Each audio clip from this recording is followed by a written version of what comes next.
बिस्मिल्लाहिर्रहमानिर्रहीम। मैं समझता हूँ कि जो ऑपोजिशन होती है वो ऑपोजिशन तभी होती है जब उसके पास नंबर्स पूरे ना हो। और ये जब कहना कि हम इसकी मुखालफत करेंगे, उसका ये मतलब है कि हम इसको अपोज करेंगे असेंबली के अंदर, हम इसको ओपनली मीडिया में अपोज करेंगे और इसके खिलाफ हम जो हकायक हैं वो बताएंगे अवाम को कि ये किस तरीके से उनके लिए जो है वो मुश्किलात पैदा करेगा। इसमें मैं समझता हूं कि इसको ना पास होने देना मुश्किल होता है ऑपोजिशन के लिए।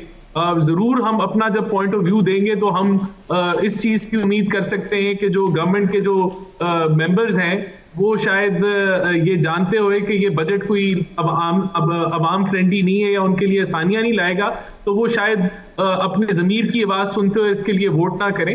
क्योंकि जो हमें सुनने में आ रहा है वो तो यही है कि 350 अरब के जो टैक्स एग्जेम्पशंस हैं वो विड्रॉ होंगी, फिर 200 अरब से आपकी डेवलपमेंट जो है वो कम होगी, 50 अरब से हुकूमत अपने करंट एक्सपेंडिचर्स कम करेगी। और ये वो हुकूमत है जिसकी एम्बेसीज के लेटर्स निकले, मीडिया के अंदर सर्कुलेट किए कि जिनके पास पैसे नहीं थे बच्चों को स्कूल भेजने के लिए। तो जब आप उसके करंट एक्सपेंडिचर्स को 50 अरब से और कम करेंगे तो मैं समझता हूं जो ओवरऑल सिचुएशन बाकी डिपार्टमेंट्स में भी है, कहीं 2 माह से तनख्वाह नहीं मिली, कहीं 3 माह से तनख्वाह नहीं मिली, तो ये एक हम ऐसे बहरान की तरफ जा रहे हैं जहां टोटल कोलैप्स है। राना एहसान साहब, ये कोलैप्स की तरफ हम जा रहे हैं, इसके बयानात आप भी दे रहे हैं, आपकी पार्टी की बाकी लीडरशिप भी दे रही है। सवाल यह कि अमली तौर पर कोई ऐसा एहतजाज भरपूर किस्म का ना रिकॉर्ड हुआ, ना कोई थ्रेट इस गवर्नमेंट को है, मुश्तरका अपोजिशन होकर भी नहीं है। फिर मिल बैठ के इतनी नशिस्तों के बाद पीडीएम कुछ तय करती है तो जाके 23 मार्च की तारीख दे देती है और 3-3.5 महीने। बज़ाहिर लग नहीं रहा कि ऑपोजिशन भी सारे मामले को रोकना चाहती है या कोई टफ टाइम देना चाहती है हुकूमत को।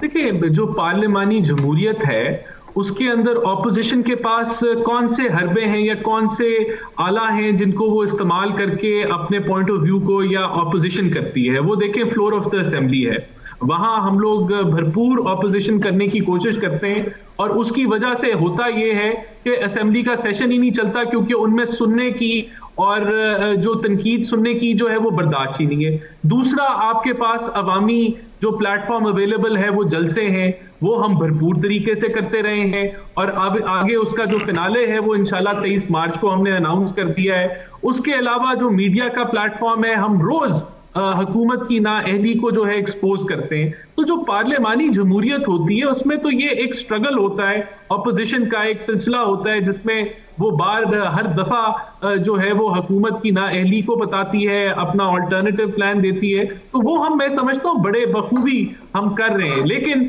यहाँ शायद जो है वो एक्सपेक्टेशन ये है कि हम कुछ करें और हुकूमत गिर जाए। नहीं, कतन सर, कोई भी जमहूरियत, जो अभी चट्टान साहब ने भी बात कही कि क्यों नहीं किसी बात पर आप लोग कहीं इकट्ठे नहीं हो पा रहे। इतना वक्त तो गुजर गया, अगर अदम एतमाद है तो अदम एतमाद में क्या मसला है, अगर कुछ और करना है, मौलाना साहब तो कहते हैं सारे असम्बलियों से इस्तीफे दे दें। ये इतनी ताखीर, इसमें कंफ्यूजन क्यों सर?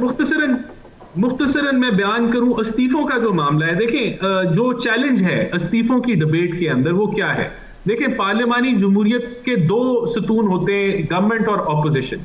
अगर ऑपोजिशन इकट्ठी होके इस्तीफा दे दे जिसमें सारी जमातें हों, तो फिर तो एक बड़ा मानी खेज स्टेप होता है कि सारी ऑपोजिशन खत्म हो गई और सिर्फ गवर्नमेंट ही रह गई। तो गवर्नमेंट की जो मॉरल हाई ग्राउंड होता है हुकूमत चलाने का वो खत्म हो जाता है।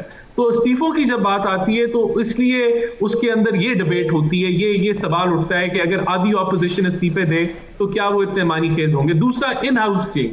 देखिए, इन हाउस चेंज के ऊपर जब बात आती है तो उसमें जो पॉइंट जो एक डिस्कशन में आता है वो ये होता है कि अगर हम इन हाउस चेंज, हमारे पास हैं 24 के करीब या इससे भी ज्यादा पार्लियामेंटेरियंस हैं जो राब्तों में भी हैं, लेकिन अगर हम इन हाउस चेंज लेके आते हैं तो जो हुकूमत आएगी क्या वो फॉरेन इलेक्शन रिफॉर्म्स करा के इलेक्शंस करा देगी या वो टेन्योर मुकम्मल करना चाहेगी।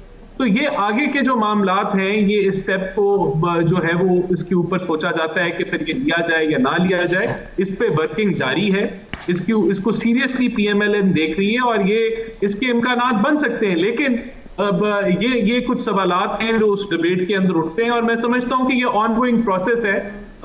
इसमें पीडीएम की राय, सब जमातों की मुशावरत, वो भी एक इम्पॉर्टेंट फैक्टर है। तो देखिए